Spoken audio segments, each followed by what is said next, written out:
کبیرہ گناہ کرنے والا جہنم میں جائے گا، معاف کر دو اس کا قانون، اس کی رحمت ہے، یہ آخری انسان جہنم سے نکلے گا، آخری سب سے زیادہ سزا کاٹ کے نکلے گا۔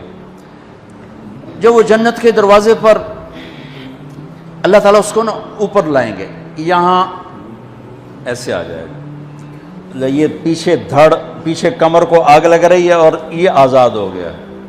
اب اللہ اسے دل لگی فرمائیں گے، اس کو ایک درجہ دکھائیں گے،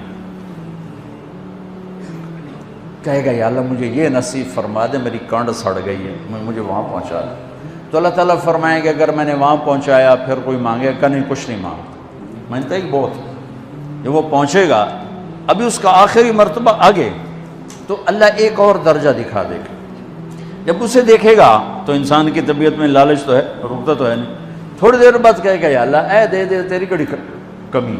تو اللہ تعالیٰ کہیں گے پھر اور مانگے گا نہیں، بالکل نہیں مانگتا، تو اللہ تعالیٰ وہاں پہنچا دے، پھر ایک اور دکھا دے گا، تھوڑی دیر تو صبر کرے گا، پھر کہے گا یا اللہ کوئی گل نہیں، اے دے دے، تیرے ان کا گھاٹا ہے، اور مانگے نہیں، بالکل تیری عزت کی قسم۔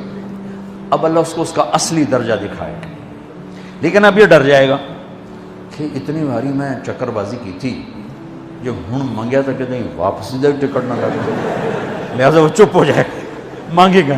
اب اندر ہی اندر وہ ڈر رہا ہے، اور ادھر بے صبرا بھی ہو رہا ہے، آدمی پیدل ہوتا ہے، چل کوئی سائیکل ہی دے دے، میں سورا بھی دے دے، کوئی گل نہیں، چلاواں تو صحیح۔ جب سائیکل آتا ہے تو کوئی موٹر سائیکل گزرتا اللہ سے، یا کوئی موٹر سائیکل دے دے، میں ہمیں سزوکی ہوئے وہ تو دے دے۔ جب سزوکی موٹر سائیکل آ جاتا ہے پھر گاڑیوں دیکھتا ہے، کہتے ہیں کوئی موٹر ہی دے دے، ہمیں سزوکی ہوئے۔ جب سزوکی آتی پھر آندہ یا اللہ ٹویوٹا دے دے، جب ٹویوٹا آتے یا اللہ لینڈ کروزر دے دے، مقدہ تک کدا ہی نہیں آتا حرص و حوث، اس لیے میرے نبی فرمایا قبر کی مٹی تیرے حوث کو بھرے گی۔ جب وہ چوتھا درجہ نظر آئے گا نا، جو اس کا اصل ٹھکانہ ہے، اب ڈرے گا کہ کہیں ریورس نہ ہو جاؤں۔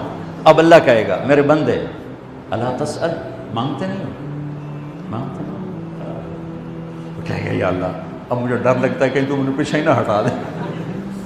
تو اللہ تعالیٰ فرمائیں گے اچھا یہ بتا، میں آپ کو بتا رہا تھا کہ لا الہ الا اللہ پاسپورٹ ہے، محمد الرسول اللہ ویزا ہے، کس ملک کا ویزا ہے جس کا سب سے چھوٹا درجہ،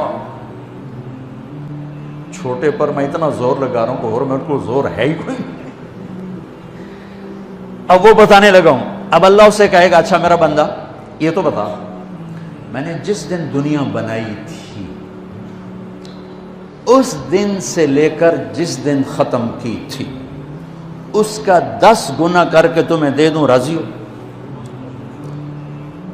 10 گنا اس دھرتی کا، آج کا نہیں، دنیا کے پیدا ہوئے سائنسدان کہتے ہیں 25 سے 30 ارب سال ہے، ٹھیک، اور پتہ نہیں آگے کب چلے گی، خیر ہن پیچھے تھوڑا ہی کام رہ گیا، تو 10 گنا دے دوں۔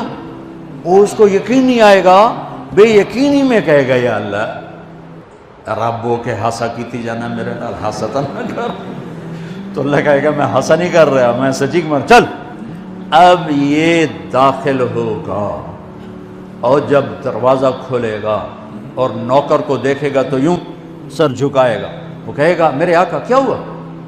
کہے گا تم فرشتے نہیں؟ کہ نہیں میں تو آپ کا نوکر ہوں، اور میرے جیسے 80,000 نوکر ہیں آپ، کچھ تھوڑی دور چلے گا تو ایک نور کی چمک اٹھے گی، تو سجدے میں سر اپنے آپ کو سجدے میں گرائے گا، وہ پھر کہے گا میرے آقا یہ آپ کیا کر رہے ہیں؟ وہ کہے گا یہ سامنے جو نور ہے یہ میرے اللہ کا نور ہے، میں اللہ کو سجدہ کر رہا ہوں۔ کہے گا یہ آپ کے اللہ کا نور نہیں ہے، یہ آپ کے گھر کی روشنی ہے، لائٹنگ۔ آگے چلے گا تو قالین آ جائے گا، اس قالین پر کتنا چلنے کا ہے یہ زمانہ، 40 سال چلتا جائے گا تو تب جا کے وہ قالین ختم ہوگا۔ 40 سال دنیا کے، وہاں تو 4 سیکنڈ میں اسے طے کرے گا۔ 40 سال لمبی کارپیٹنگ۔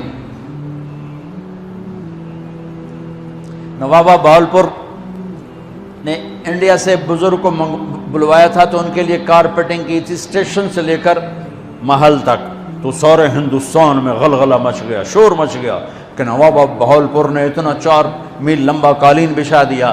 ادنا جو سب سے آخری لتر کھا کے جنت میں جائے گا اس کی کارپیٹنگ 40 سال، آگے 80,000 نوکر، میں ابھی میں آیا ہوں تو یہ پھول لے کے کھڑے ہوئے تھے، وہ سارے پھول لے کے کھڑے ہوں گے اور کہیں گے اما آن لسیدنا ان نزورہ، ارے ہمارے آقا سارے جنتی جنت میں چلے گئے، آپ کدھر رہ گئے؟ ہم تو حضرت سکھنے پہ گئے، وہ کہ شکر کرو میں آ گیا جب میں نے بڑے لتر پہ بڑی دھلائی ہوئی جو میری، تو ہم کیا پتہ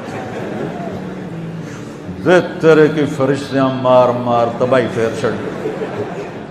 80,000 نوکر، کوئی تنخواہ ان کے ذمہ نہیں، سب اللہ پر پوری کرے گا، کھلانا پلانا سب اللہ کے ذمہ، پہنانا سب اللہ کے ذمہ۔ ہاں تمہیں پتہ ہے جنت میں قد کیا ہے؟ 130 فٹ، 130 فٹ۔ آدم علیہ السلام کو اللہ نے 130 فٹ کی ہائٹ پہ بنایا تھا، ہماری اماں جان بھی 130 فٹ کی تھی۔ یہ بات تو شاید آپ سب کو پتہ ہے کہ یوسف علیہ السلام دنیا میں سب سے خوبصورت مرد آئے، یہ بات شاید بہت سوں کو پتہ نہ ہو کہ اس کائنات کی سب سے خوبصورت عورت حضرت حوا ہے۔ حضرت حوا سب سے حسین عورت، وہ بھی 130 فٹ کی تھی۔ جب جنت میں جائیں گے تو اللہ کے فضل سے اس قد کے ساتھ نہیں جائیں گے، یہ تو قد ایڈا سارا ہے، اور جنت کی حور 130 فٹ، تم گئے 5.5 فٹ، تو وہ جج پا کے پندے ہوئے۔ اب وہ 130 فٹ ہائٹ ہو اور ڈاکٹر یوسف 5.5 فٹ دا اندر گیا تو وہ جج گم ہو جاؤنا، اس کہ میرا ہسبینڈ گیا کہ دیکھا بے پاسے سجے پاسے جولی ہے جو مغرور۔ تو 80,000 نوکر کہیں گے کہاں رہ گئے؟ وہ کہے گا شکر کرو میں آ ہی گیا جائے۔ پھر جب یہ میدان میں اس کو بٹھائیں گے، 80,000، ایک ہاتھ میں برتن ایک ہاتھ میں پیالہ، 80,000 ڈرنکس اور 80,000 کھانے، یہ کھائے گا پخانا نہیں، پیے گا پیشاب نہیں، کھائے گا لذت میں کمی نہیں، پیے گا لذت میں کمی نہیں، کھانے کا نظام الگ ہے، پینے کا نظام الگ ہے۔ کھا پی کے جب فارغ ہوگا کہیں گے اب آپ اپنے اہلیت سے مل لیں، اپنی بیگم صاحب سے مل لیں۔ جنت کی حور یہ ایک دم غائب ہو جائیں گے، سامنے سے جب پردہ ہٹے گا تو ایک اور کائنات نظر آئے گی، اور اس پر ایک لڑکی یوں بیٹھی ہوگی ایسے ٹھیک لگا کے، تھوڑا تخت ہی چھوٹا نہیں تو میں دونوں کھاوا ایسے کر کے تو ایسے کر کے بیٹھی ہوگی، تو وہ جب اس پر نظر پڑے گی نا جنت کی لڑکی پر، تو اس کی آنکھیں ایسے ہی پھٹی رہ جائیں گی، ایسے ہی رہ جائیں گی، وہ دیکھتے جا رہا دیکھتے جا رہا، 40 سال بس ایسے ہی بیٹھا رہے گا۔ جس نے جنت کے کالے کالے دوزخ کے کالے فرشتے دیکھے ہوں وہ حور نو وے کہ مرے گا نہیں تو اور کیا ہو، وکھی جاندہ وکھی۔ آخر وہ بولے گی اما لک فینا من رغبت، میرے آقا آپ میرے پاس نہیں آئیں گے؟ پھر اس کو ہوش آئے گا، ارے بی بی تو کون ہے؟ کہتے تیری بیگم اور کون، تیرے انتظار میں بیٹھے بیٹھے گھڑیاں بیت گئیں۔ تو یہ سب سے ادنا درجے کی جنت ہے، تو اعلیٰ درجے کی جنت کیا ہوگی؟ اور یہ ایمان والی عورت، یہ ایمان والی عورت جو دنیا میں اللہ اس کے رسول کو راضی کر کے چلی گئی، اس جنت کی لڑکی سے 70,000 گنا زیادہ خوبصورت ہوگی۔ میرے بچوں، اللہ رسول سے تعلق بنا، محمدی بن جاؤ، ڈاکٹر کی ڈگری بھی لو اور ساتھ محمدی ڈگری بھی لو۔ ڈاکٹر کی ڈگری موت پہ بیکار ہو جاتی ہے، اور محمدی ڈگری ایسے کھل کے سامنے آتی ہے کہ دنیا بھی تمہاری، آخرت بھی تمہاری، قبر بھی تمہاری۔ یہ تبلیغ اس کو سیکھنے کی ایک خوبصورت محنت ہے۔ اپنی زندگی 24 گھنٹے کی زندگی میں صرف 5 نمازیں فرض ہیں، نہ چھوڑو، نماز نہ چھوڑو، نماز نہ چھوڑو، کسی حال میں نہ چھوڑو۔ میرے نبی کے نواسے نے کربلا میں پڑھ کے تاریخ بنا دی قیامت تک کے لیے کہ کربلا جیسی شدت ہو تو بھی نماز نہیں چھوڑ سکتا۔ روزہ چھوٹ سکتا ہے، مسافر ہے، بیمار ہے، حج چھوٹ سکتا ہے، پیسہ کوئی نہیں، زکوٰۃ چھوٹ سکتی ہے، پیسہ کوئی نہیں، نماز نہیں چھوڑ سکتا۔ تو جتنے آپ بیٹھے ہو، اساتذہ ہیں، بچے بار بچے، نماز نہ چھوڑنا، میں ہاتھ جوڑتا ہوں، نماز نہ چھوڑنا۔